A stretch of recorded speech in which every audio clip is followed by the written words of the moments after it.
I was a child of the 1980s. I come from a world of structural thinking, the concept, the theorizing, the reassessing, the perfecting. Bob learned early on that spirit, heart, soul, curiosity, and fearlessness was the path to glory. We both found success with each of our templates, and then we found each other. The echoes of the music Bobby and the Grateful Dead made would lead me to him through whatever strange and nervy knack I have for sidling up next to the things I'm in awe of. What would follow would become the adventure of a lifetime for me. It's hard to find the words to describe the relationship Bob and I had. We never really went looking for them. We didn't need to. We stood side by side together in the music. That's where those 30 years would melt away, and that Libra balance would kick in, and we'd become comrades, sometimes brothers, even if only by one shared parent. We were unlikely partners, and that was part of our magic. Over the course of a decade, we came to trust each other. He taught me, among many other things, to trust in the moment, and I'd like to think I taught him a little bit to rely on a plan. Not as a substitute for the divine moments, but as a way to lure them in a little closer. I guess maybe what I was really doing was showing him he could rely on me. Bob took a chance on me. He staked his entire reputation on my joining a band with him. He gave me musical community. He gave me this community.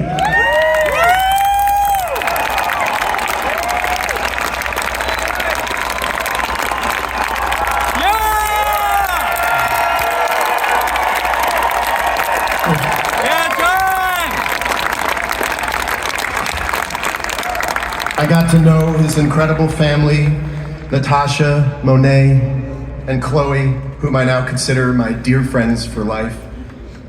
He lent me his songbook. He invited me into the worlds he'd constructed, and he taught me what the songs meant and what it meant to perform them. And in return, I gave him everything I had, night after night, year after year. The honor of getting the opportunity to express my heart and soul and take flight over those magical compositions has never been lost on me. It's also never been lost on me that there is very little difference between myself and anyone else who loves this music. In so many ways, our experiences have been the same. So I'd like to say a few words to deadheads everywhere. The excitement you felt when you were boarding a plane or packing up the car to travel miles to see the shows was the same excitement I felt about flying to the next city, working out the set list in a group chat, meeting up with the band on stage for sound check, and getting ready for that magical moment when we take the stage and discover whatever was in store for us that night.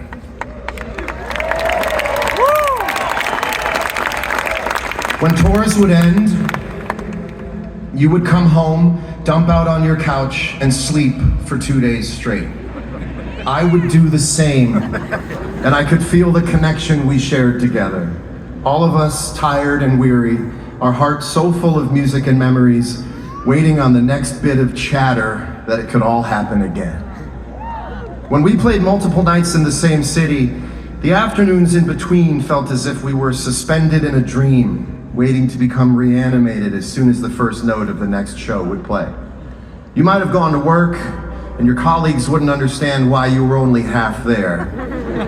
It's because the other half of you was still at the venue, ready to become whole again by the music. And I felt the same. The hours before the next show existed only to bring the next show closer to us all. And to the countless musicians who have shared a stage with Bobby, I share in this sadness with you. To have played behind him is to know how the songs go. We will forever share stories of what we learned from studying under a master, and we will go on to teach others how he saw this music. how to leave room to hang a note, how to embody the main character of each song, giving the music everything those characters require for their stories to come to life. And after all we've shared together, something new has arisen. A sadness so hard to put into words and nowhere near being fully realized. We have only begun to make sense of what's gone missing. And in the end, Bobby was right again. Because all we can do is hold on to this moment, and I don't have the faintest idea of a plan. I know right now it's easy to feel as if time is speeding up and taking so much from us all. But I would remind you, as I have tried to remind myself this past week, of just how many nights we all lived so fully in each second, hanging on to every word of Bobby's, following the music around twists and turns, through forests and over majestic vistas, taking in the magnificent interviews and wondering how we all got so lucky to have been found by this music and invited into this dream together.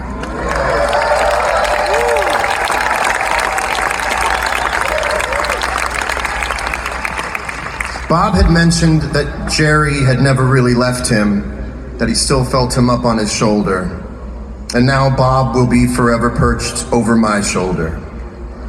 I expect to see him in my dreams for many nights to come, when we'll take that stage together with the rest of the band and weave notes around one another, and I will wake up with a smile, remembering the beauty of it all. There are a lot of Grateful Dead lyrics that give comfort at a time like this, but the line I find myself thinking about the most is from a Leon Russell song called A Song for You.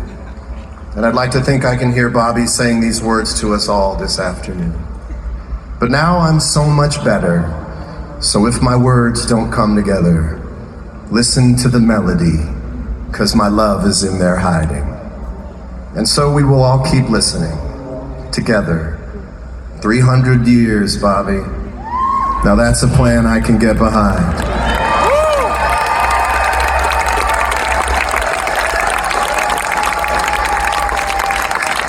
So here's something I know would make Bobby go, "Ugh." Thank you, Maestro. You changed my life. I will love you forever. Thank you.